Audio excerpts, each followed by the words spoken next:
Hi, I am Laurie with Interior Design Communities to the Trade, and I have an amazing guest here, Dane Austin. I'm so excited to have you. We're locals. Yay! Yay, thank you so much for having me, my fellow New England friend. I know. It's so fun. I have such a special place in my heart for my New England designers. And because you are my peeps, my local people, and you're one of my faves because your work is so deliciously good. And your personal style too is chef's kiss. Wow, wow, thank you so much. It's so kind. I really appreciate it. It's so nice to hear. I love it. Well, tell us a little bit about you, your business, and how you got started in this industry. Well, I feel very fortunate that I've always known that I want to be an interior designer from a younger age. Yay! I moved in with my grandparents around the age of 6 when we were between homes, and I got to live there, I think, up close to a year while we were still trying to find something. And they just had a very beautiful home. It was well designed, well appointed. They traveled a lot. They had cocktail parties and they loved to entertain, and they were so stylish and gracious, and they're very welcoming and warm and friendly. And I just wanted to live like they did. And I remember like flipping through the magazines that were on the cocktail table and seeing these beautiful homes and dwelling magazines and wanting to live like that. And so that implanted in me from a very young age. I knew that I wanted to get into interior design, and I followed that path through high school. I was at the library researching interior design as a career. I thought it was a great career because you're being creative, doing something you love, traveling, meeting new people, never doing the same thing twice, and you can make a decent living doing it. So something that I always wanted. I have heard this story a lot from designers, but usually it comes from a relative that was a designer or business owner kind of situation where, creative kind of met with the business world. And I love people. I think it's so interesting when someone knows what they want to do. I did never had a clue what I wanted to do when I was a kid at all. I was just like boys and hanging out with my friends. That's all I wanted to do. Well, I still had many different jobs throughout my career and throughout my school. I was going to school for interior design. It took me 10 years to get 2 degrees, though, and I was working my way through school for a lot of it. And I worked in retail and fashion and hospitality and food and beverage. And so I really learned about quality and hand of fabrics through working in retail and fashion and styling. And I learned about customer service and client service through the hospitality industry. Yeah. So I think that Yeah. all carries over into what I'm doing now. I mean, selling is selling, right? In some ways. So you do learn quite a bit, especially dealing with the public. I mean, I worked retail jobs too when I was younger. I worked at Express. I I love love that the French store music. in the mall. Yes, I worked at the mall for a long time. I worked at Express for a long time, and then I worked at a different store in Connecticut when I went to UConn at the Express as well. So it was Well, I just will like say late Express. 90s, early 2000s, they had some really pretty cool clothes. And They it's were interesting. cool back then. They It were seems cool. seems like it's come full circle because I'm seeing some of those design details on the clothing now, with like a mock neck turtleneck with different color threading and some of the button details and things that Oh my I'm gosh. seeing it again. I had a black like velvet mock turtleneck. It was like my favorite thing because we had to wear express clothes because it was required. And Yes. I would spend my paycheck on my outfits all the time. I learned a trick that is hope no one who is in corporate of Express where you put the clothes because they would eventually get 90% off. And I would like put the clothes that I really, really wanted in the back. And then when it went on sale, I'd be like, put it back in the 90% rack. And I'm like, yep, that's That's funny. mine. Sneaky. I was sneaky back then. So tell me a little bit about how it came to be that knowing what you want to do and then actually taking the 10 years to get your education to do it. That's real serious dedication. How did you maintain that? You didn't have a time when you were like, this, I don't know that I really want to do this. And I mean, a lot of people change what they want to do in their life. You didn't do that, huh? No, I was fortunate in the sense that I did start locally in Annapolis, Maryland, where I grew up to go to school there before transferring into the Corcoran College of Art and Design and as part of George Washington University in Washington, D.C. And I I was able to secure a job at a design firm in Georgetown in my early 20s, and they were very flexible with me going to school and give me the time off as needed. I was able to work part-time and go to school part-time, or work full-time and go to school part-time, and vice versa. At some points I took time off from work to go to school full-time, and whatever I had to do to get there, it was just super important to me. And I always wanted to go for the best degree that I could at the best school that I could afford, and figure out how to make that work. And I wanted to be in a big city like DC, or, if it wasn't New York or Chicago or LA or Miami or Atlanta, then DC made sense. So, Yeah. and They have a great community too. I mean, I think the DC group is excellent. Still to this day, absolutely, I I love agree. them. I think that they're really, really Mary Douglas Drysdale. Like, there's so many good designers in that area that are just, I could think of 20 off the top of my head and they're just, there's some areas in the country that have really welcoming group of designers, and Right. there are some places that don't. And Yes. DC is one of them, I think, does, which is I agree. really exciting. As does New England and Yeah, Boston area. Boston There does is such too. a huge tight-knit group here, and very warm, very welcoming. And because it's sort of all lumped together as New England, you have people from all over, and there are so many great magazines. I think we have 5 or 6 wonderful dwelling magazines. And then you also have IFDA, ASID, ICAA, and several more, I think IDS. IDS too, it just has a Yes. new chapter there too. And you getting people from Maine, Rhode Island, Connecticut, New Massachusetts, New Hampshire. Yeah, Hampshire. They for all sure. come to the events as they can. I mean, there's also a group called the Boston Salonistas, if you've researched them. And it's a women's group. That's actually how you came to come to this interview, was Oh, your really? PR person is in that group. And Oh, she wow. talked to me when I was That's speaking at their interesting. group. Yeah. Cheryl, yes. Okay, that's interesting. We had a phone call yesterday, and she said, "Did you ever connect with Lori?" And I Yeah. said, You're "Well, like, I we are did. actually interviewing this week." Yes.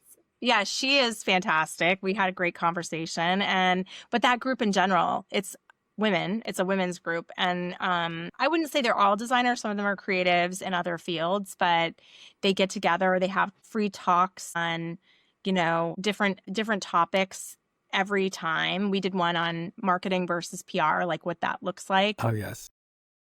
Jocelyn Hutt, who also is in the group, she's in Boston area too. She runs a boutique PR agency called the Hutt Group, and she mostly works with brands. So she's not selling anything, but she's there to talk to designers about what, PR really is and what marketing really is. I was there to talk about what marketing really is. And so we had a really great conversation.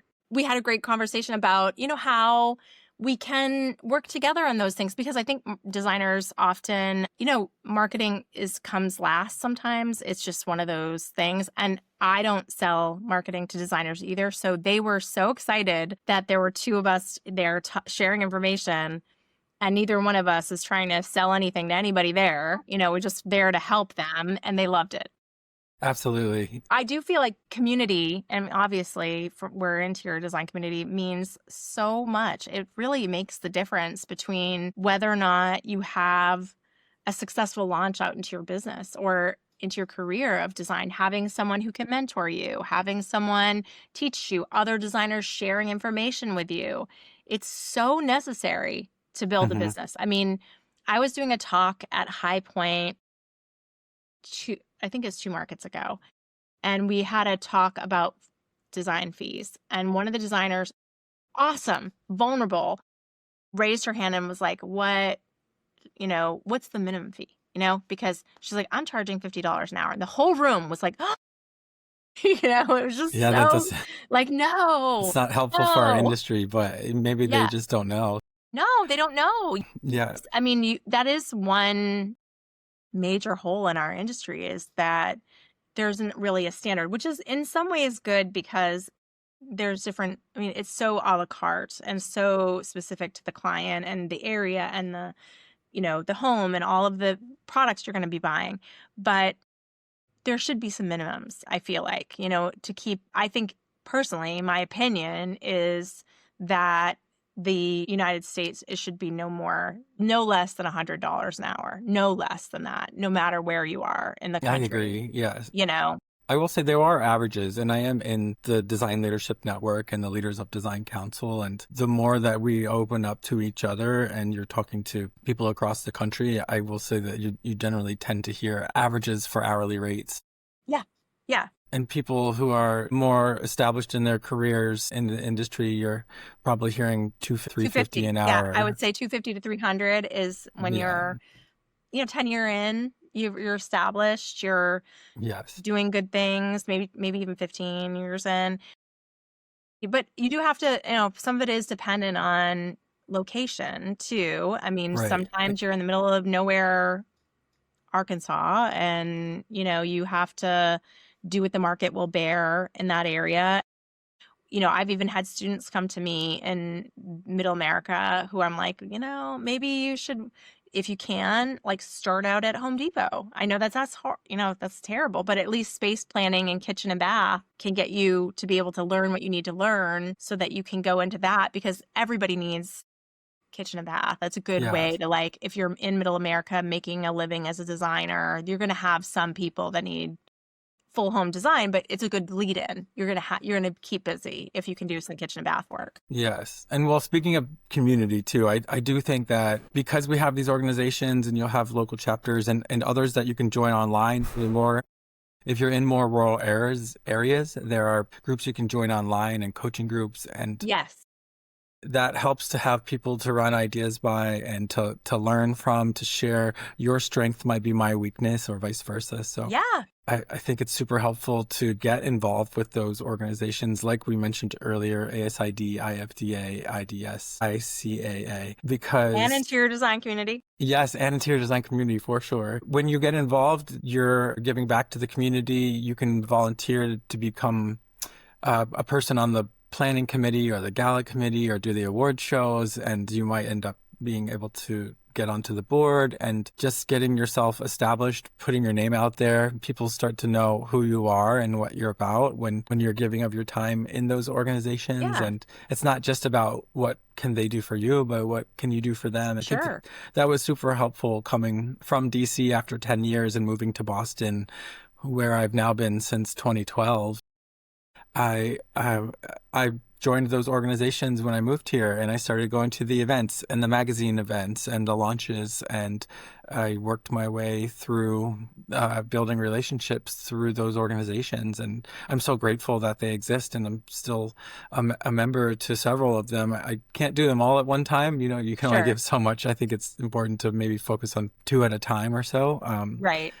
Maybe one is your home base, but another you're still involved with. But Yeah, and find out, make sure when you're doing that too, if you're going to them, because I know from many, many conversations with designers around the country, if you go to one of the meetings and it's not your group of people, find another group of people, mhm. network somewhere, have some in-person conversation. Sometimes it's not even within our industry too, like networking with young professionals groups or, the real estate agents or builders or Yes. whatever you can help you also build connections and build, relationships and collaborators, and sometimes work friendships and those kinds of things, because it can be kind of isolating in the I would world. recommend going 2 to 3 times as well. Don't let one time be Yeah. the one time that you decide, oh, this isn't for me, because Yes.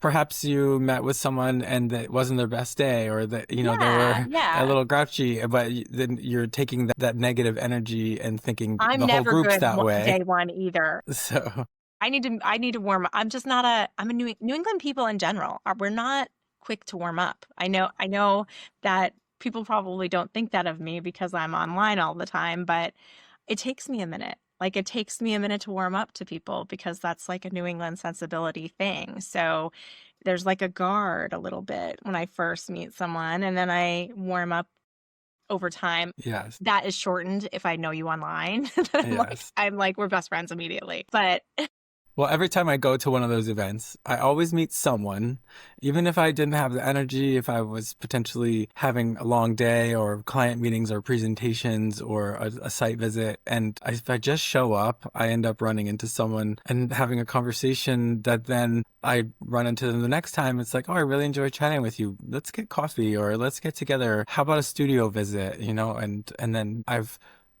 built this beautiful family of friends over time that is so supportive. And so many of them are in the industry because I sort of made that my life. And because now we're all sort of hanging out together in all these different magazine events and organization events, and we're all friends and we're all cheering each other on. And then someone new enters the fold and they sort of Oh, get taken under our wing and held up because we all start somewhere. And I wouldn't be where I am today were it not for so many people in my life giving me an opportunity when I needed it most and believing in me. yeah. And then I love to pay that forward as well. I think it's really missing. I think that a component that we don't talk about enough in our industry, the general, because I think that the few bad, relationship situations kind of become something we also talk about, like, oh, well, there's mean girl behavior or something like that Mm, at some of these groups, and there are. I'm not going to negate that it happens, but more often than not, even within those groups, there are people who aren't like that and that are no, amazing and are supportive and are not are collaboration over competition and want the best for absolutely. others. And I love whatever form community happens, it doesn't matter to me. I mean, my mission for interior design community is to help interior designers come together and learn from one another and build real friendships. And Hmm. whether that happens in any organization, I am for it. That's why I support all the organizations because they're Yes, so important to that real life connection. And I want that we are better together. We are just better together if we can get beyond that sense of competition. Although I will say, and this is just interesting, I want to kind of throw this out there because I think it's interesting to talk about. Sometimes it is really hard for designers to be truly vulnerable with the negative stuff with their group of in their area because they don't know who else knows the person that they're upset with. You're in mm, a room of people, they're all from Boston. You're mad right now at the contractor because you just had a really bad and confrontation with them, and you need to be able to vent, and you want to be able to go to these events and be able to say, so mad at this well, there's guy. a time and a place, and I don't think Yeah, the events are the place to do it. they aren't. I love the saying that never complain. No one Yeah. wants to hear you complain, especially at an event. And so if there's that toxic negativity or the mean girl energy, when I hear someone talking like that, if I'm near it, I won't engage. If I'm standing in the conversation circle, I will often just say, I'm sorry you feel that way, but what about such and such? And then just completely change the subject Right. into a different direction so we don't have to go down this negativity path. Yeah. And, Yeah.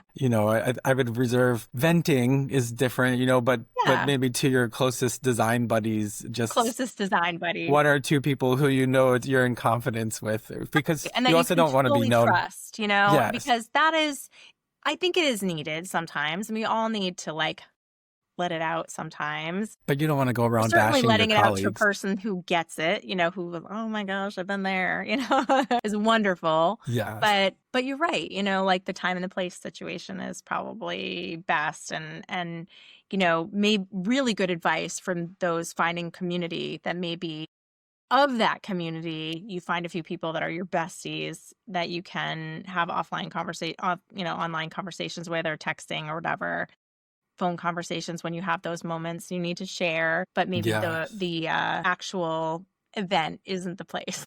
Right. And I would be careful not to even put it in writing. I wouldn't want someone I just always think about karma and the way you're talking about other people and situations is going to be assumed by people in your circle that you're talking potentially about them that way. So I just think I it's don't really, know. I will say, just throwing it out there, yeah, that designers come to me with their problems all the time. yeah. They text me and I keep Well, everything a secret. I don't tell their secrets, and I never say who said what ever. yes. And you Well, you have know, a very unique situation I'm hopeful that like they feel comfortable with that. Like you are yeah. in the safe hands. I never, ever, ever share. And I know where a lot of bodies are buried.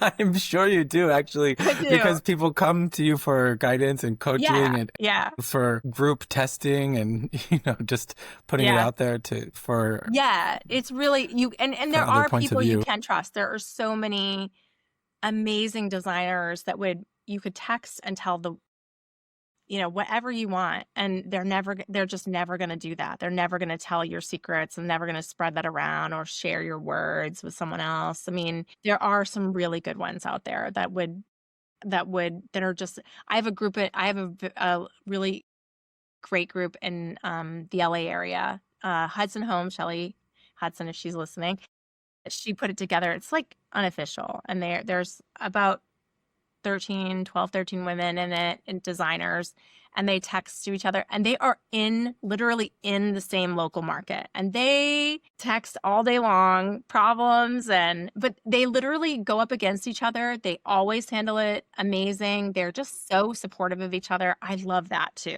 I'm okay with that too. Yeah, that happens often. I'm interviewing with a potential client and then I learn that they've talked to two or three other people You're like, I and know them. we'll follow up with, see where they are. And if another design colleague wins out, we'll ask who it is. And when they share it, nearly every time it's like, "Oh, you're in great hands. They're a Yeah. wonderful person. We Yes. love their work. And if we're going to lose to anyone, I'm glad it's them, So Yeah. I think that Yeah. it's all just friendly. It's business. There's enough to It's go business. around for everybody. And what There I is. do and the way that I do it and my aesthetic is not going to be the same as the next person or the person after that. So I think there's plenty to go around. Yeah. And the right fit for both people is so important, that connection. And so you want someone who, if you felt that connection with them, then Yes. that's better for them, because you also want the client to have the best experience they can have. It's Yeah, their for home. It's their sure. biggest investment. And So you want that for them. I don't think there's ever been more designers in the world than there are today. I know. It's so many people want to be an interior designer. I think back in the day, HGTV and shows brought this career to the forefront and made people want to be a part of it. And Yes. with the advent of like TikTok and Instagram and all these YouTube, all these social media outlets where you can literally create your own channel, create your own brand, your own TV show. And so there is a lot of people vying for the same clientele. And I think that's an interesting realization during this time. And a lot of people during COVID switched careers and Right. got out of that office job and into design or left the big firms they were with for years and started their own firms. And It is a there's really just strange moment in the world of design. And I have to wonder if we're going to have kind of a culling of that at some point, because there is only so much business to go around. Although projections for 2026 are really good as far as remodeling is concerned, and design is people want to definitely get an on with their area of lives. growth. Many brands see designers as a good way to get more business. And I believe, there's been so much value engineering happening in the furniture world and in the product world that I think even consumers, homeowners are wary. I think designers are really the only path to really good product. And I even think that designers can do more in sales in their local area for product, because you're thinking about like Restoration Hardware and some of these big brands who value engineered product lines for so long. The quality has been lacking. Yeah, we And never use any of those brick and mortar no, stores, the top ones that never. everyone would know. That we don't Right. shop at those places. And if Right. that's what you want, then we're not the firm Well, for you. typically the everyday consumer doesn't know the brands we buy. Right. They only know the top 6 that are Yes. mass marketing, and then everything Right. kind of starts to look the same, and then they think they But want when oatmeal. if you think about mass marketing, you're thinking like, okay, money is being spent on the marketing. That's money that's coming out of the product. Just so you know that. Like that's, if you've seen their commercials, chances are they value engineer the product line too, because they are spending more money on marketing than they are on the product line. You could potentially buy like a $10,000 sofa that only is $500 worth of product, or you could buy a $10,000 sofa that has, $8,000 worth of product, engineering into I it. have this personal rule not to buy anything that's in a commercial or on a billboard. Ooh, I love that. That is so fantastic. I love that because I think that that's where, I think that clients don't realize that that's the filter that designers are going through is like, where's that value engineering happening? Like things become very popular. There's a lot of marketing behind it. And then all of a sudden it's like, how can we make this cheaper and cheaper and cheaper and cheaper? And you're making real sacrifices when that happens. I mean, the quality of everything you don't see goes down. So if it's a sofa, it could be the base wood is small, they're like tacking things together, or it's a cheaper wood. The springs or the metal pieces are cheaper and cheaper. And as you value engineer that, it gets more and more toxic, more and more ugly. No. Like rip it apart and see the inside. You're going to be, some of it's got cardboard. I know I've heard some horror stories about Yeah. people thinking they could cut a wood table down that came from one of those stores and there was cardboard inside of it. Yeah.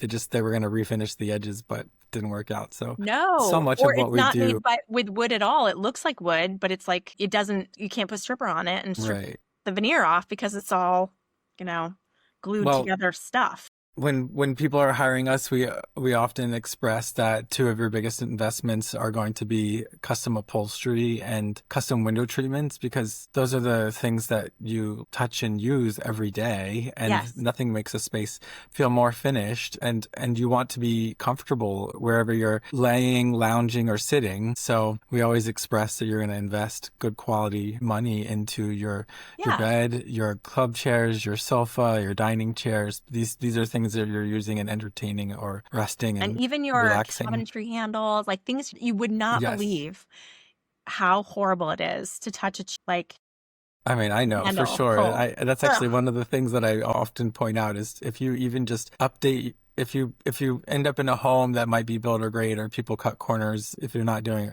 a renovation or construction and that's what you bought, then at least get solid core doors and invest in really good hardware, because the touch, the feel, the weight of that is going to make such a difference. It does. And then you can make great improvements with lighting and the custom upholstery and window treatments as well. I love that you think that, because now I have a great question for you. What that? do you think that if you could wave a magic wand and every consumer out there would know something to be true that you're saying right now, what would that be? Because what do you think is that big thing that you just wish you went into every client and they knew it and they accepted it as fact right away?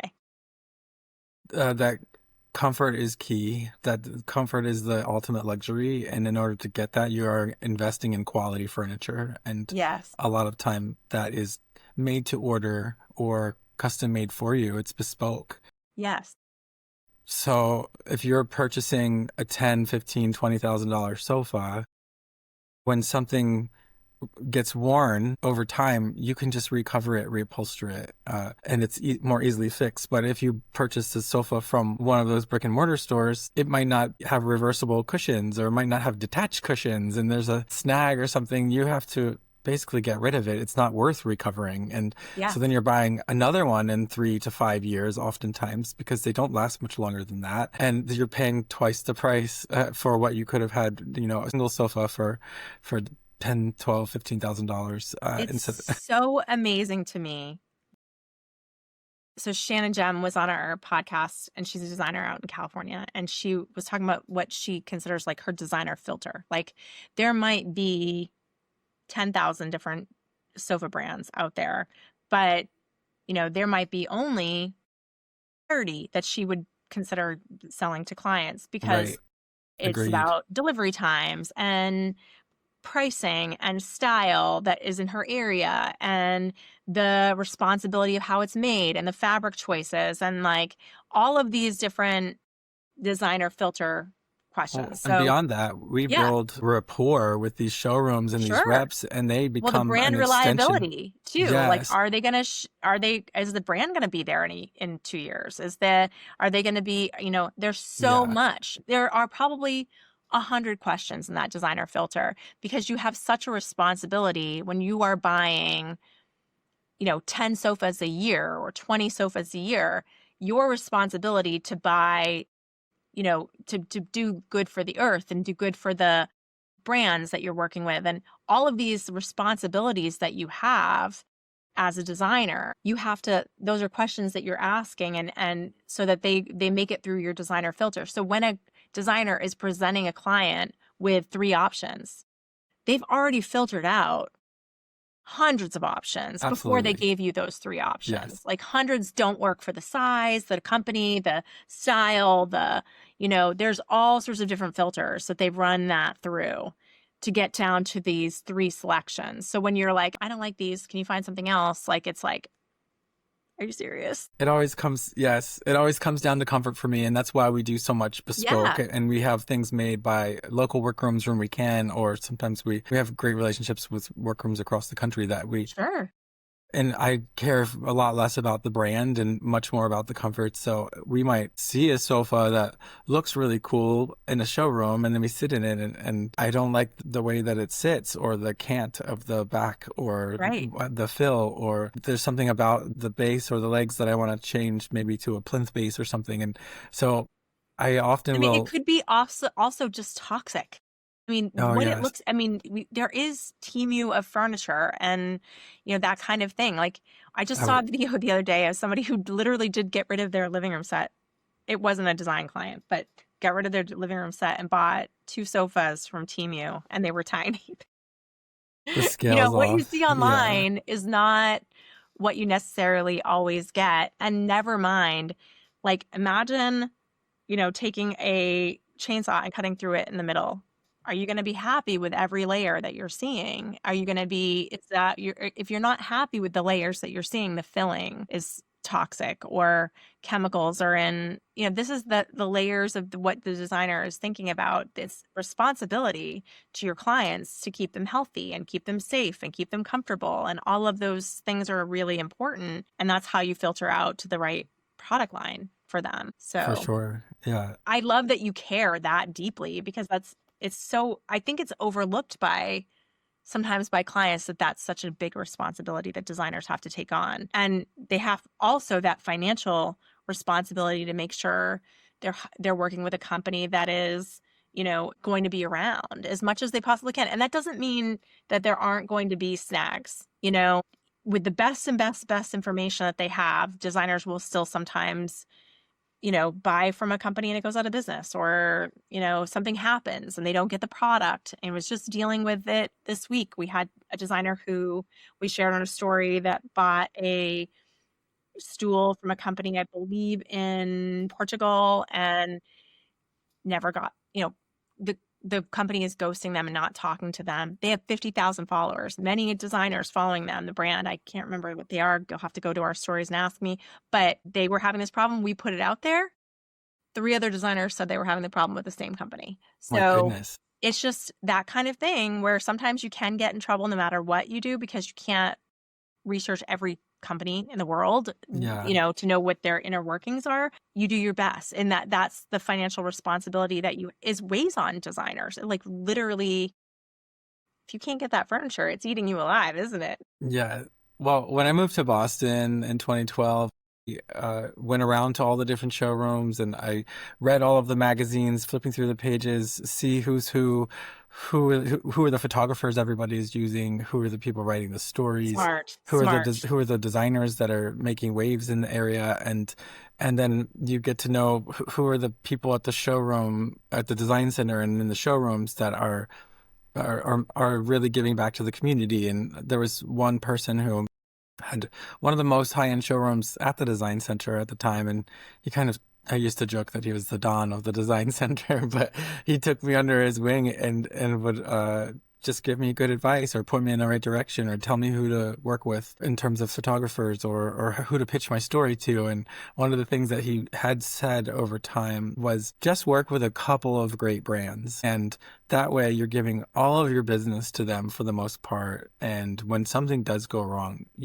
they're indebted to you because of the hundreds of thousands of dollars that you've spent with them. So I Right. really did take that to heart and realize I don't need to find the frame at this showroom and the fabric at that showroom and the trim at this showroom and the pillow fabric at another showroom. And then you're ordering from 5 or 6 different places by the time you're trying to just make this one sofa with some pillows. And so I really followed that advice to just keep it to a handful of showrooms. And it really does come in, it really is helpful over Yeah. time Yeah. because, Yeah. I mean, again, you having build that negotiation rapport. power, hugely, hugely important. In fact, there is someone I really like right now. Jessica Deuce is working. She's a vacation rental designers group, which is misleading because really one of the things she does with that group is collective negotiation power, where the designers can buy from the list of vendors that they negotiate a price with, but they negotiate collectively as a group. So they're like, every year she goes back to the list of vendors and she's like, okay, we've spent $2 million with you last year. Wow. What's our price now? And Very smart. all of the designers are buying direct, not through a buying group or anything. So I thought that was really clever. And I love to see things like that take off because I do Smart. think we are so much stronger together. We have so much Yes. buying power, you know? Yes. And it's like sometimes I've read projections and, you know, the interior design business in the US is like $500 billion. And so much of product too that you guys don't get credit for too, because you're specifying product you sometimes don't make money or don't make the full purchase on, but you're still specifying it.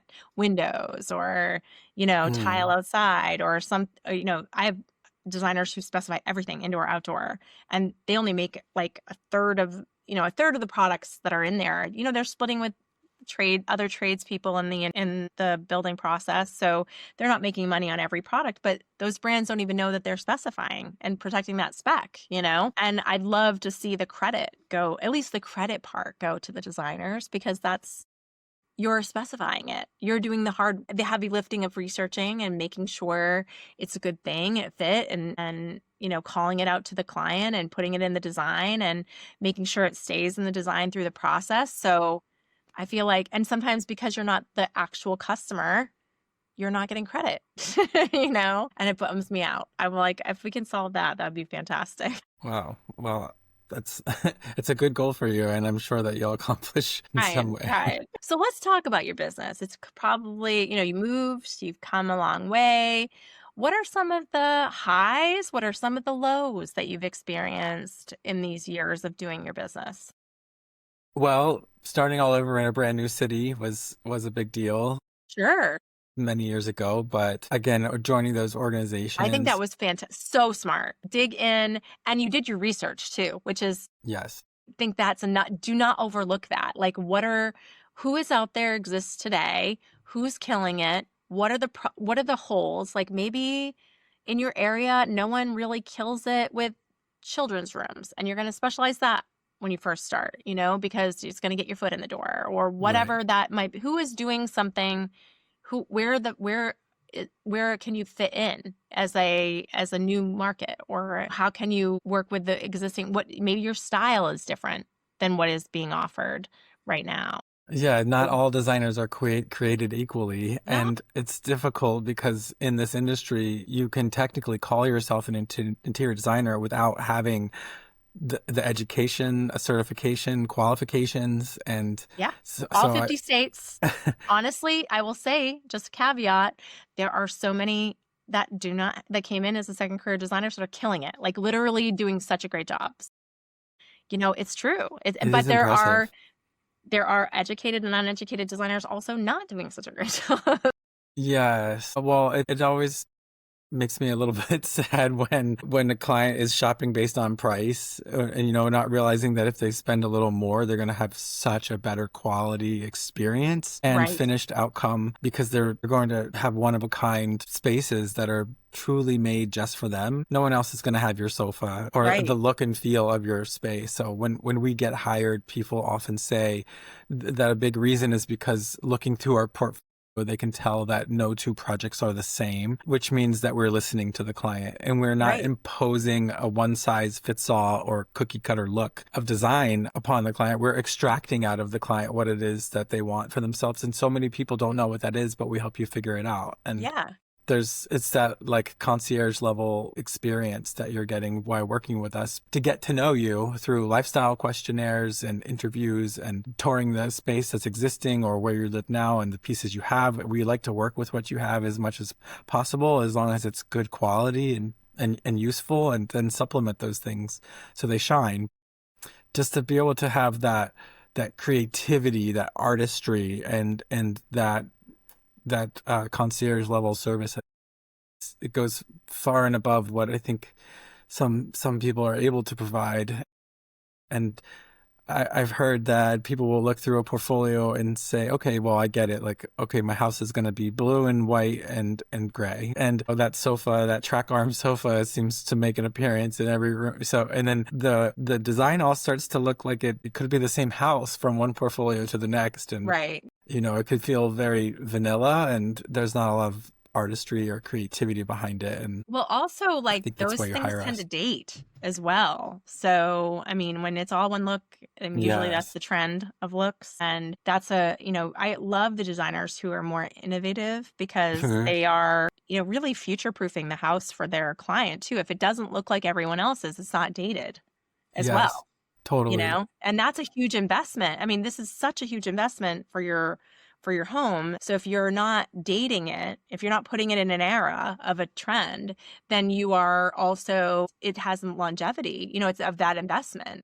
Yeah, that's such a good point. Like when you think about granite in the early aughts and Yes. then marble through the 2010s, and now we're into Quartzites and quartzites. Yes, yeah, which I actually appreciate most because you have the yeah. most variation and they're a natural stone. I have quartzite. They're I have very, as do Cupertino I. in my house. As do I. And it's very durable. And occasionally it might like pock or get a nick but I actually don't mind that because it's a living material and it is going to patina over time, like a leather, like a velvet, and it's okay. And so it's those are the things that make the space feel unique and interesting to you and your style and your aesthetic. But you're right. You see a home with granite or with marble, you probably know the decade that it came from. You do. So I often tell clients, like when we are making a selection and they say, well, what about resale? I said, who cares about resale? Because you're living with it now and the average length of a mortgage is 7 to 10 years. So you're going to live with this material for 7 to 10 years. Why are you worried about what the next person who lives here is going to say or think about it? They can rip it out themselves and change it if they want to, just Yeah. like you're doing now. Like I they're will going to, say though, this is a hot tip because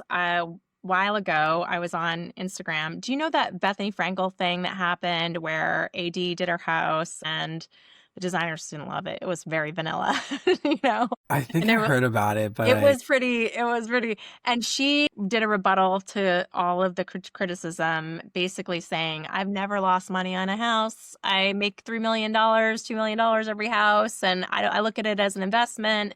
And I was like, if Bethany Frankel can do it, so can our designers. And I encourage designers to make an Excel spreadsheet of their clients' homes and like the date that they started on the project and what that house is worth now. And you can literally run this through ChatGPT. I guarantee you, like, your clients, you can put, these are the addresses.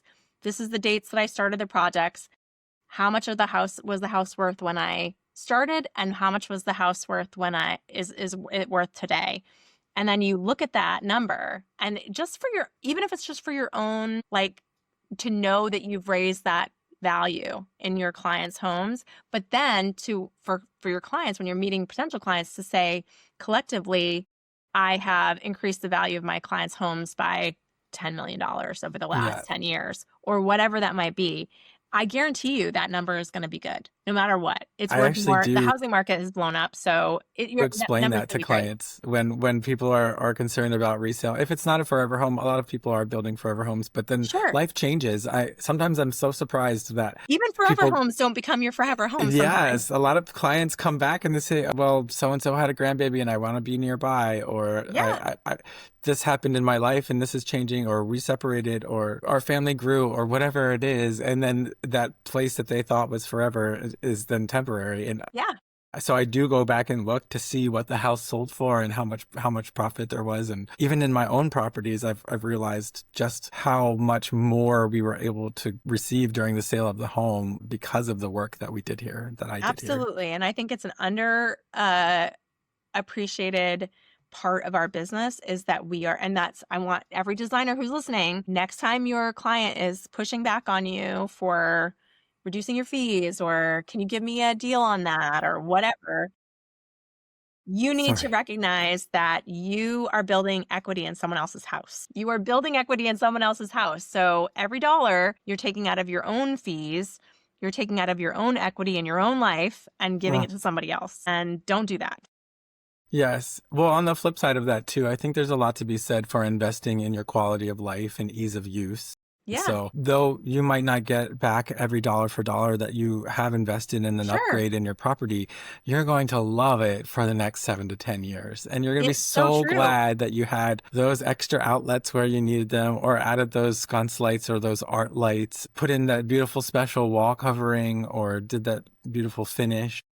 Yeah, That brings you joy every day, and you every day. absolutely love it instead of worrying about if you're going to get that out Ease of of the use sale is, of the I mean, property. that's the underrated thing in design is this, so much of design is beauty, but one of the things I think is so underrated is that designers do is that thoughtful space planning that Yes. just makes your life easier, Yes. that literally it's invisible because you don't think about it. And that lack of pressure. So I have one of those things in my house was not designed by me. It was designed before we bought it. And there is a laundry chute that goes from the primary bathroom to down into the laundry room. And I love that thing so much because, and there's one out that goes up from the hallway too, that goes down there for the kids. But it just makes my life so much easier. And little things like Yes. we have, lights that turn on at certain times, and, blinds that go down at certain times. And Yes. the not doing it, the not thinking about it is joyful to me. It is so joyful to me that I don't have to think about that the lights are Absolutely. on in a different room when it's 5 o'clock, and when sunset happens, the lights go on in the living room. Yes. That I These are the love it. things these are the things we talk about most within the space planning and design for clients. Yeah, And I think so many people think it's about the way that it looks when it's finished. It's just about the end look of a space. But I'm more concerned with the light quality, the air quality, the sound quality, sure. the flow, the ease of use, if there's an echo or not, if you're hearing anything from the street in a busy neighborhood. These are the things that I'm more concerned about. And all of that's on the front end. Yeah. So then the pretty comes later. Yes. And I always just tell people it's going to look beautiful no matter what. It's going to be a great, beautiful space, look like magazine quality rooms. And what I really want to know is, how do you want to feel in this room? And how do you Right. want your guests to feel when they come over and visit with you? And Yes. how do you use this space? Do you entertain and host formal sit-down dinners for 8 to 10? Or are you more buffet style? It's casual and easygoing and, everything in between. So Yeah. those are the types of questions that Getting we're at. in there, really knowing who they are as people and delivering a result that they didn't even know they wanted, right? I mean, that sounds like your specialty, and Absolutely. I I love think it. it probably, some people, I like to ask people what is their superpower, but I think that comes naturally to me. And a lot of times people don't recognize their superpower because it comes naturally, but it doesn't mean, like, getting to know a client and understanding how they desire to live and the aesthetic that they are after doesn't mean that you're having long dinners and hanging out for hours on end. It happens very quickly. And I think Yeah. it's this innate ability to get people and to just Yeah. understand and to know, that generally speaking, we all want a peaceful, calming home that's nurturing and inspiring. And you have celebratory spaces, and then you have spaces where you're finding serenity and peace, and then everything in between there. But to really get to know people doesn't have to take a long time, and it can be fairly quickly just through your initial consultation and your sit down a couple hours with them. You're going through a lifestyle questionnaire, you're doing an interview, and within a few hours and going through some imagery, some photographs, and understanding your aesthetic, I know the direction that we're going. And I love that you do that. I love that you're intuitive in that way, that you can really dig in a quick way. Do you think that's the people pleaser? That part of it is in there too?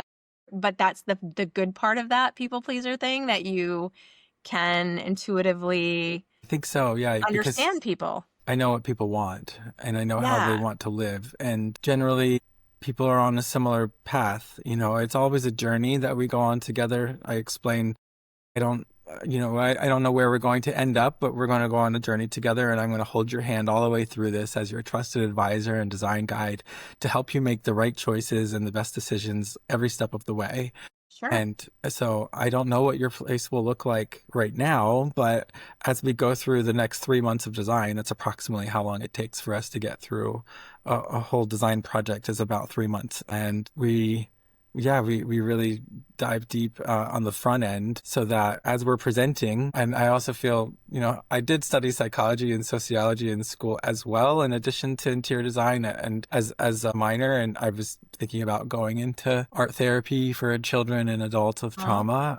I love. So a lot of that feeds into the way that I will handhold with a client, and everyone is so different. Some people need visuals. Some people need it in writing. Some people need to have a discussion. Some people need a combination of the two or all three. And, some people might have a hard time expressing what they like or making decisions, and that's okay. And other people are very direct and they know exactly what they want. And we love that too. So I think it's just a matter of having people on your team that are empathetic and compassionate and sympathetic, and we don't get frustrated from one client project to the next, because every person is different and everyone wants a different look, or their definition of quality or beauty is different. And I just love figuring out what that is for each person. And I think of it like I'm an artist and interior design is my medium. The client is my muse. We're painting in 3D. We're doing these installation pieces. And in the end, we're just setting the stage for a life well lived.